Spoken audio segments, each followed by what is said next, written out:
YouTube channel पर आपका यहाँ का प्रोग्राम चढ़ जाएगा। गांव के नाम हुसैनपुर उत्क्रमित मध्य विद्यालय दिया जाएगा। सही बात है। और 2 चैनल लगा हुआ है, एगो सबरिया म्यूजिक प्रेजेंट, एगो है व्यास दीपक अभियंता। बिल्कुल, ये दोनों चैनल पर जब सर्च कीजिएगा इसे हम लिंक आप पर भेज देंगे। इतने कहम जब यूट्यूबर लोग जाए लगी तो विदाई कर दे।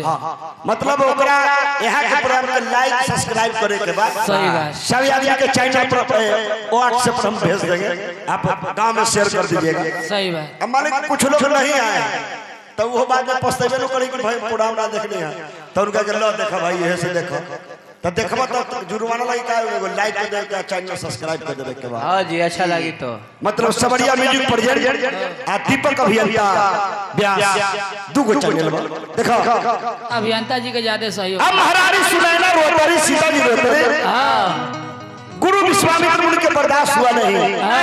राम से बोली हे राम, हे राम, विश्वामित्र समय शुभ जानी जाने धनुष को लक्ष्मण भी तोड़ सकते थे।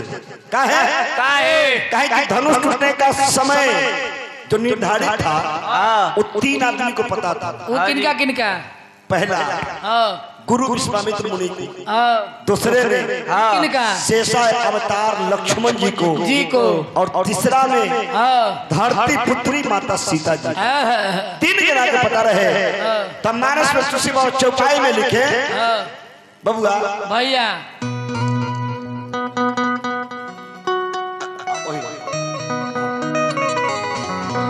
विश्वामित्र समय शुभ जानी बोले अति समय मेहरबानी उठ उड़ान भजऊ चापा नेट उतार भगवान राम हाथ जोड़िए मन ही मन अपने मम्मी पापा और गुरुजी को प्रणाम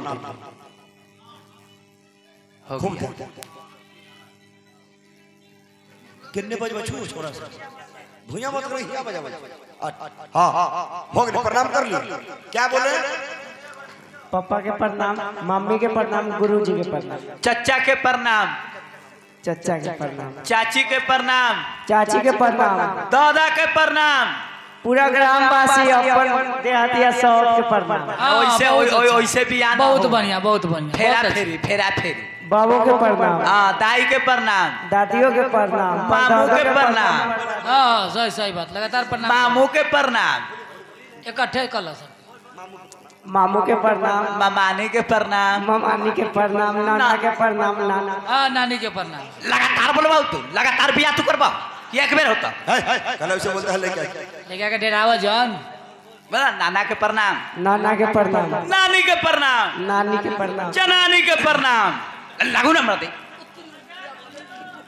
बल लागू ना लड़का फेरा में पसल के जनानी के प्रणाम कही लेकिन पहले मुखिया जी शादी होए आ लड़का लड़की के जब विदाई होए ना तो एक के लाइन में मजाक कर लोग साली सर हो लोग एने सास ने सर हो जने जेठ सर आ ओहे लाइन में लड़कियों के खड़ा करा दे। अब एगो के गोर लागे के चक्कर में मतलब जे शादी कर है जो लड़का उ मेहरारू के ओहे लाइन में गोर लगा गोर लग लगले मौगी से गावे लगा गोर पर गिरला हो दुल्हा गोर पर गिरला। पहले शादी ब्याह में दुल्हा जब बारात लेके जाते थे तो गांव में पालकी पर डोली पर हाँ जी दुल्हा चाहे गाड़ी में बैठा रहा दुल्हा रुमाल गौरी में दुल्हा बैठा गांव के लोग दुल्हा देखेला छटपटाए दुल्हा रुमाल ले कहरिया सब पदले है गांव के लोग कहू ना दुल्हा के मुंह पर से रुमाल हटावेला तब रुमाल वाला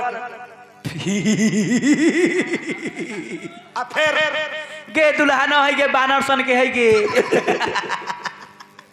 पहले दुल्हा भी पर्दे में रहते थे कन्या लावे त गांव के लोग मुंह देखे जाए मुंह दिखाई देवे ये घड़ी का शादी सेट हुआ डॉक्टर साहब। हाँ हेलो कहाँ हो? अखनी डुडू हवर डुडू अखनी अभी डुडू में है मतलब शादी सेट हुआ के बाद क्लियर है। आइए अब मुंह देखे के कोई जरूरी ना है ना हो कहाँ भागा? अरे लड़का भाग गया ना भागल जा रहा है का कीजिएगा विवाह कीर्तन में राम बने के लिए एक बार बन जाता है दूसरा बार बने के नाम डाल दी। चला हाथ जोड़िए पूरा इधर ना। हाँ घूमी टाइट से बोलिए कह कि हे सूरज भगवान, हे सूरज भगवान, हे दीनानाथ गोसैया, हे दीनानाथ गोसैया, काम बनई है बढ़िया, काम बनई है बढ़िया। बढ़िया घूम जा पश्चिम।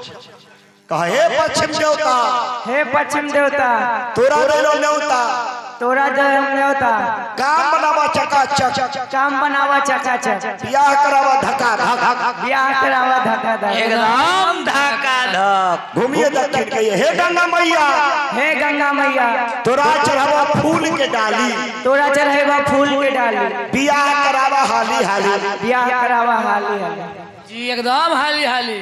जी घूम जा उत्तर कहा हे उत्तर, हे उत्तर, तोरा ते हम कबूतर बोले बोले मैया गोहिल की जय। पतिया नदिया पटना देवरा डोरी चाटना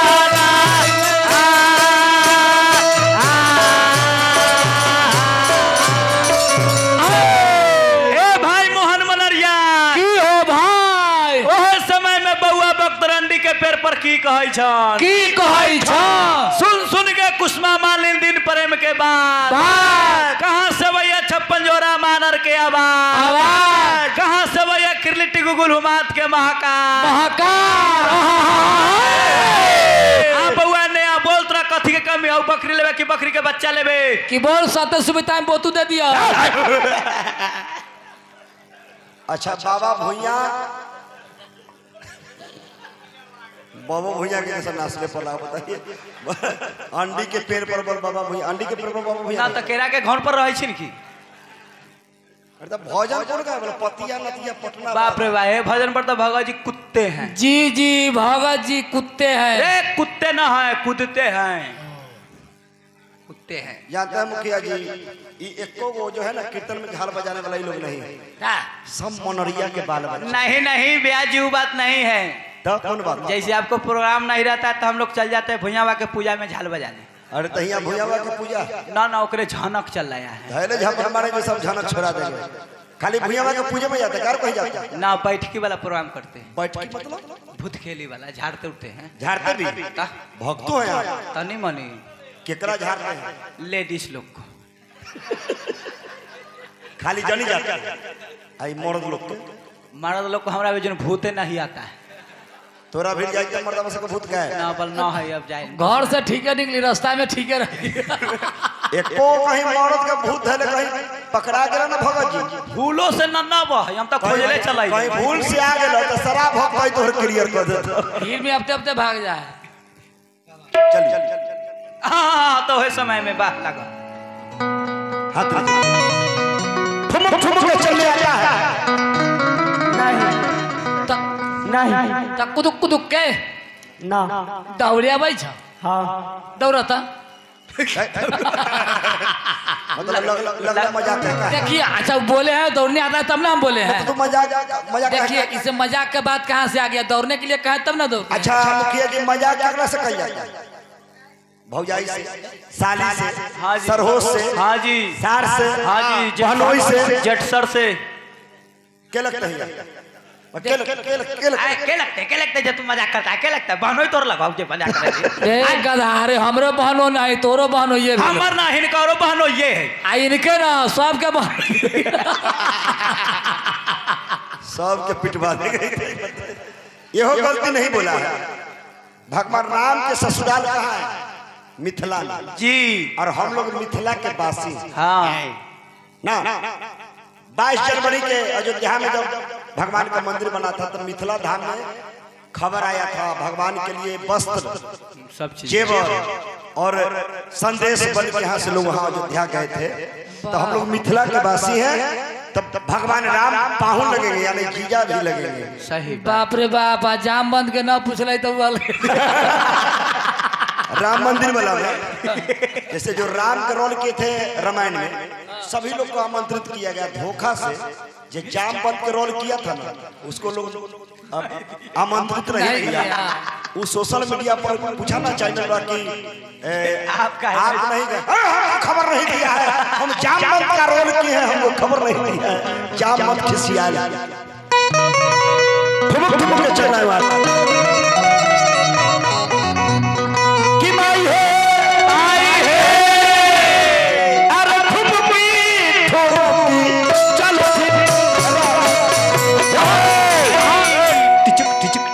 बताइए ऐसे टिचिक टिचिक टिचिक टिचिक टिचिक टिचिक ये ऐसे कथी करे छ राजा है तो राजा ले अच्छा मान ला जे न जदी घेरल रहती तो मोहे माटी ले लेती एकदम राजा लेखा चला राजा लेखा भगवान का पैर जब धरती पर पड़े तब तक धरती धंस जाइत रहे तो लगे कि भगवान चल रहे धंसा देवे के एकरा ना ऐसा नहीं कि धंसावे के पर में गोर पचका कि माई है ठुमकी चलो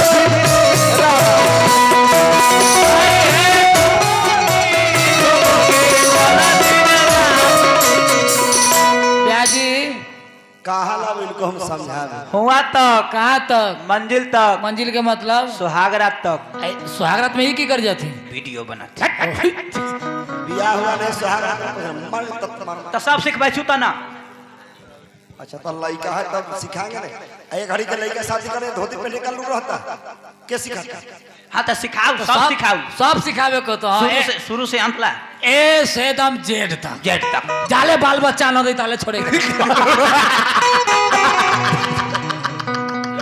धरती मैया को प्रणाम हाँ धनुष को प्रणाम हाँ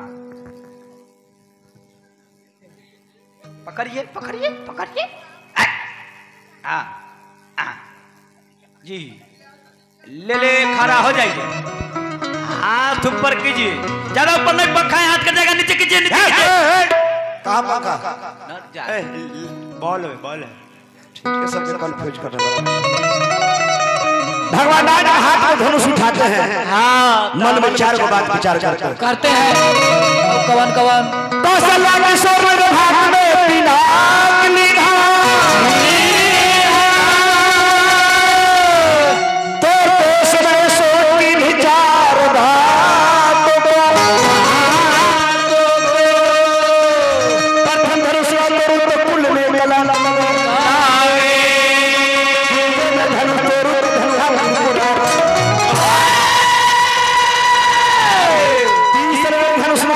सीता रहे कुमारी चौथे में धनुष तोड़ तो लोग कहे लोग भी है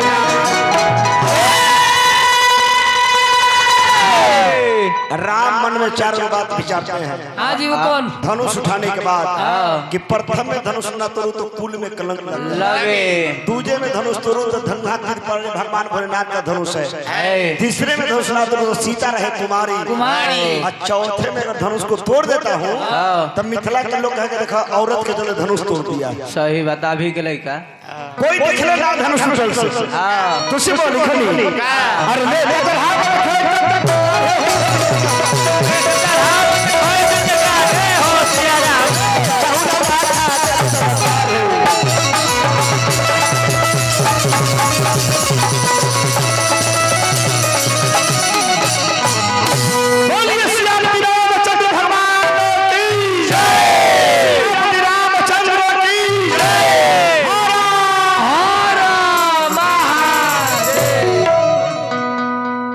चार गो लड़का खड़ा हो जाए चार